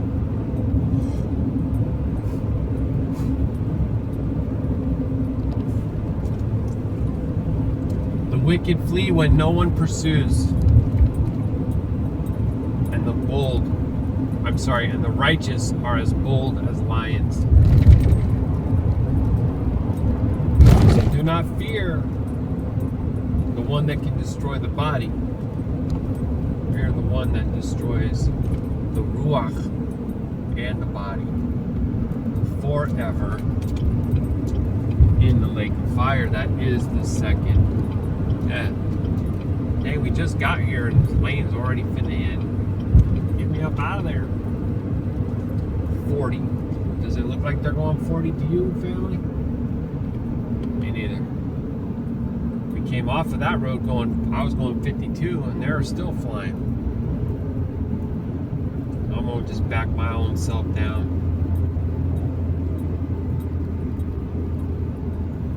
Alright, so we got 11 miles.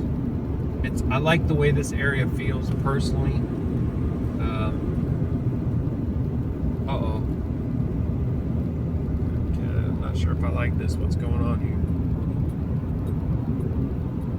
This is weird. But this is kind of like a little bit of a small town feel. A little bit like a fisherman's type of town feel to it. It looks like I'm on the proper road. Hey man, I'm following what the speed is saying, and these folks are just like, whew.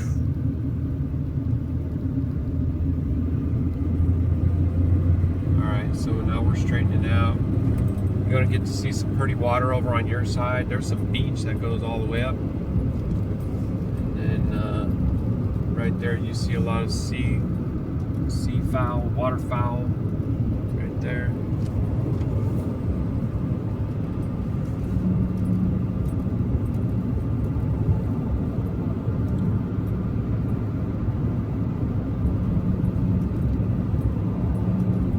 So this here road that I'm on is Route 3. Now we're up to 50, so we can bump this up a little bit. There we go.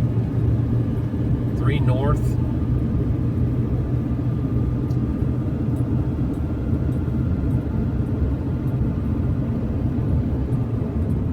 do feel like that mountain that I see over there is, I don't know, it could be Glacier Peak. My baby would be able to tell me right away if she was here shotgun with me. She'd be like, oh yeah, that's Glacier Peak. Or that's Mount Index. It's truly a gift, I'm telling you. One of several. There is a bald eagle right up on that tree, boy, and he is big. He is perched right on the top of that tree, a big white dome sticking out. Dang. That was cool. You do get to see them around here pretty often, you know, not like I'd say some more than some other certain places. There goes another one of those smokestacks over there in this little town. I don't know what this town is called. Might get a name. Okay. Port Orchard, or also Bremerton. Probably what it actually is. Got 9 miles to our exit, which is exit 45A. We'll go up and on over here. So there's some military ships right there. I mean, based on the colors of the coloration, they look naval. They might have armaments on them, but they almost look like they're more like transporters or something to me. I'm not an expert by any means. And that don't mean they don't have some big caliber guns on them either. They're just saying they don't look like battleships or destroyers or aircraft carriers or that kind of thing. So let me see. I'm going to try to take a little peek at what this guy is saying here. Highway 3 to Silverdale. Take Silverdale east. Bremerton exit. Okay, that ain't what this thing was just telling me. I mean, unless there's another Bremerton east exit. What the heck?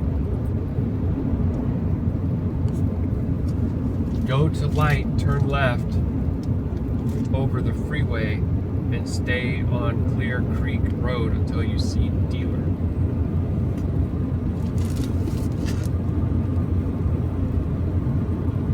I have a suspicion. So, like I told you guys, I had been doing that DoorDash delivery for like over a year. Some of the people that put special instructions, it's like right on. That was valuable. Appreciate that. Good looking out. Sorry, I just said G-O-O-D. Other people write a bunch of stuff, and you're like, I would have found this without any of that. All that did was cause confusion and anxiety, like overly explained it. It's not necessary, and that happens often. So there you go. Funny thing about this day, I've seen a couple credit unions that refinanced auto loans, and I had never seen them before today, like right physically. Oh, I think one of them I did see actually in Lake Stevens. Yeah, I'd have to take that back. Well, I've seen them, a couple of them today. So that's interesting. Not that it means a darn thing. The house always wins. They own the house.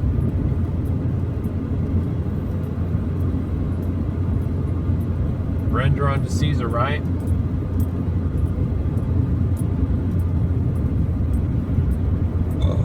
Excuse me. Dang, that's a big trailer.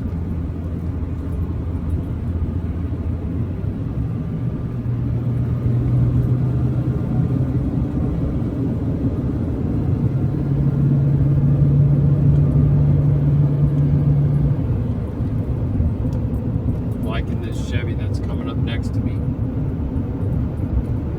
Oh yeah, look at that. 2500 crew cab with a camper, call it a horse trailer. But but it's got the same stance as this truck, and it just does look sharp in the front end, that hood scoop.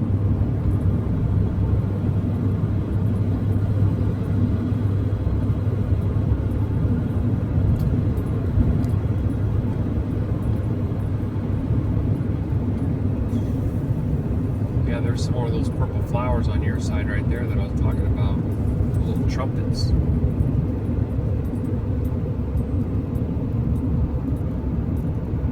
I'm tripping out on that comment about Bremerton East. Bremerton is going to be quite a ways away from where we're going. Unless this is like totally the wrong place.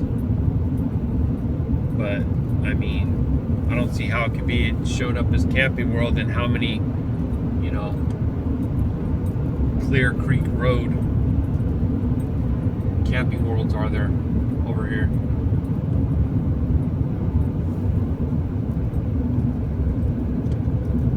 Chico way, Chico. When I worked at Indian Harbor Beach Police Department, there was a woman that worked there, and she was called a comptroller. She was kind of crazy Nazi about money and what the city would pay for and not pay for, especially when you would go on paid training. Transportation and hotel, you shouldn't have to beg to get reimbursed for stuff. It's pretty ridiculous. And when she found out that I was relocating out here, she got all, now she wanted to be all kind. All of a sudden, you want to be my friend now? Why? Because you came from here? It's like, okay. Once I came over here and saw how things kind of were, I was like, oh, maybe you're just a product of your environment and you couldn't help yourself, because that was crazy. I'll give you an example. There's a detective on the force there that went to a week-long training. So when he went to the week-long training, he bought a loaf of bread, a pack of turkey, a pack of cheese, a jar of mayonnaise, a jar of mustard, because he's like, I'm gonna make my own sandwiches, and that will save, I won't have to spend as much eating out all the time. Well, she was saying, well, how do we know that he doesn't keep the mustard or keep the mayonnaise? It's like, oh, bro, are you kidding me with that? You know, and plus it should be a per diem anyways. You're going for training in another state for 7 days. You get X number of dollars every day that you're, and that's it. If that person fasted for a week, then that would just be the money that went into their paycheck. And you just keep your little freaking grubby little nose out of it. It ain't your money.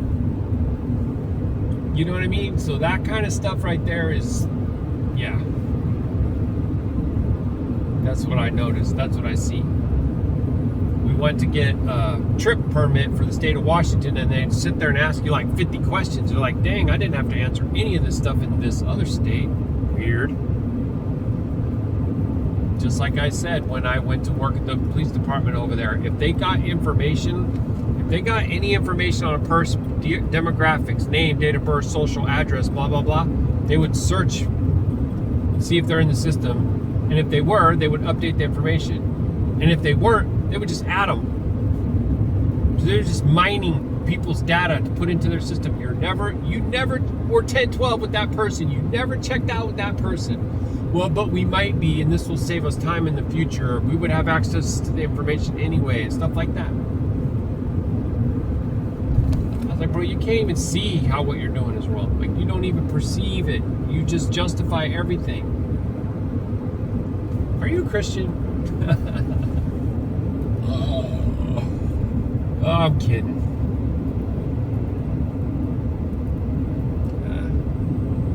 Again, my experience, what I see.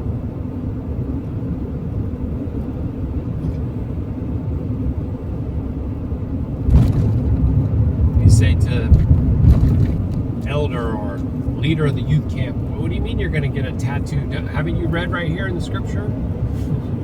All that's done away with. You don't have to live under the burden of that anymore.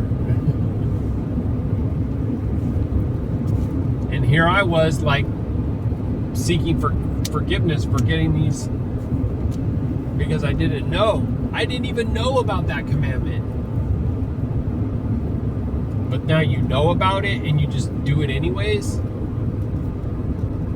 that's stiff-necked. That's hard-hearted. That's rebellion. Once you know better, you do better. There might be a time that the Father winks at a crime, but if you willingly and knowingly trample His sacrifice under your foot, then there remains no more sacrifice for crimes for you. That's book. Oh, better repent.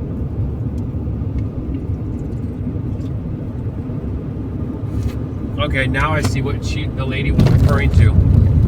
This is the exit right here, Silverdale, East Bremerton, 1/2 of a mile.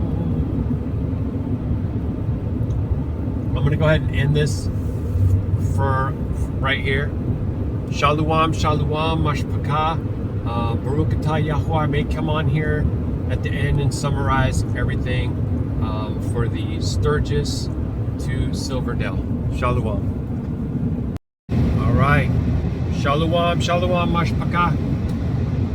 Well, that took a lot longer than I would have liked, but it mostly was a combination of that I was early and that it just took a really long time for them to get back with me. They came out pretty quick and snatched up the unit and then took it to the back to do their intake inspection and whatnot. One of the guys that was working there had a battery pack and he hooked it up and the jack started working. And he told me that they've had issues with the ground wire inside the jack assembly. So he offered to test my battery, but then he came back and said that he forgot that the clip or something was missing. I don't know exactly what that means, but he was being kind and he was offering to help, and then he couldn't, and I said that's okay. I'll get it tested. I don't think there's anything wrong with my breakaway battery. It's only a few days old, but then again, there could be. And I've had some concerns about some of the other things that I purchased from that particular vendor where I got that battery. And I got a lot of other work done there. I gave them a lot of money that day. And I do halal that it's not something's wrong with what they sold me. I don't want to wish that on them. So may Yahuah allow to just be something glitchy in their own system, and my battery tests out fine, and yada yada. For him to say that to me, and I've already seen 2 out of 2 have that same kind of issue, I tend to believe it's that. So I don't want to like start believing too much one way or the other. I'll go get the battery tested. Paperwork already processed through the app. Payment was already applied through the app, but it's not showing yet on my card. But that's just probably a matter of processing time. I don't think that's going to be an issue, although it is probably past the cutoff in India. It's almost 5, but we'll see. Right now I just want to get home to my family. I'm going to wash the truck. I'm going to try to get the battery tested so that I can not, I want to be on top of that. I don't want to forget.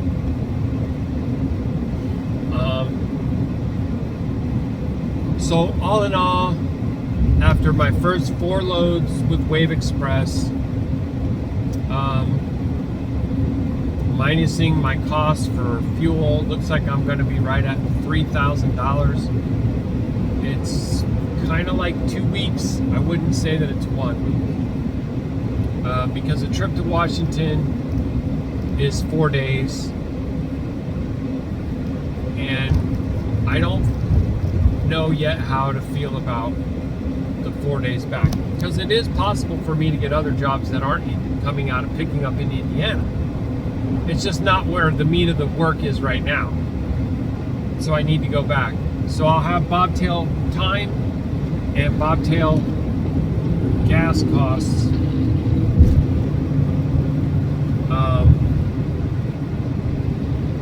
And my perspective is that that's just basically like something that I need to eat in order to get access to my next higher paying load. It's not horrible, right? That's I guess we could say that's about 16 or 6,000 each month. But I think it could definitely be a lot better. And also the 2 of the loads that I got, I would not have chosen those. But because I have the restriction of my first 5 loads being 37 feet or less, and I have the time limitations of not being able to self-dispatch, I feel like those things also hurt me.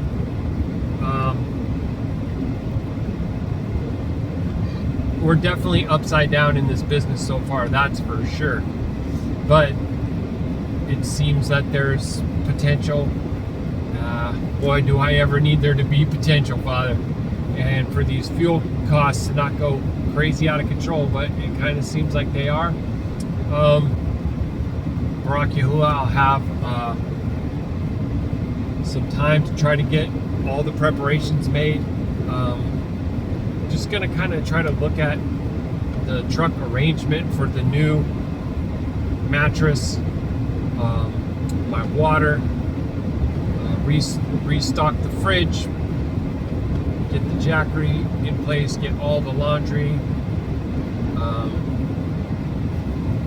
and then most likely, depending on what the load board is saying, I'll start heading back to Indy on Thursday. Get to have some more time with my family. There is still the question of the Shabbat with the Azure. I'm wanting to speak to my Shah about that at some point during my drive back, because I got 2 hours back home. So I told you guys I'd come back on and give a rundown of the numbers. That's basically it. However, like I said, I got a bobtail back, and so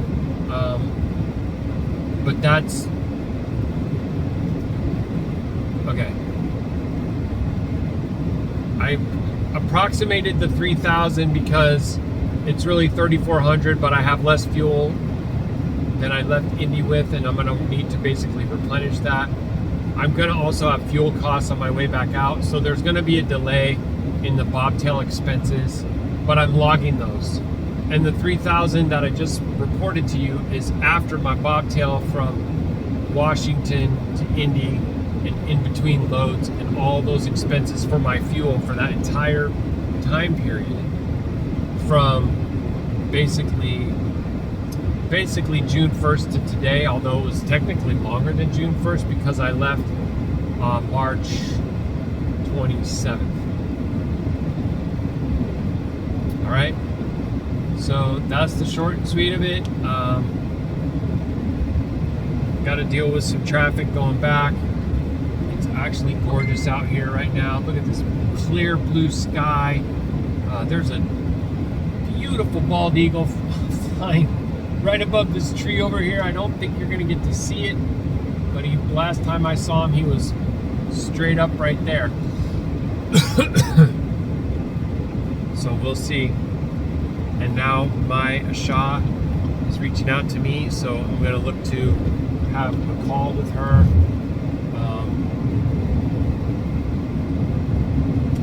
Much love to the Mashpachah in the Qadashayam of Yahuah, Yahusha HaMashiach. Abba Barak you and your family. Please, as always, like, share, subscribe, leave a comment, send an email, halal requests, praise reports, calendar requests, any questions, scriptural things to cover. Abba willing, I will be live on this coming Shabbat as per usual. And until the next time, family, Shalom.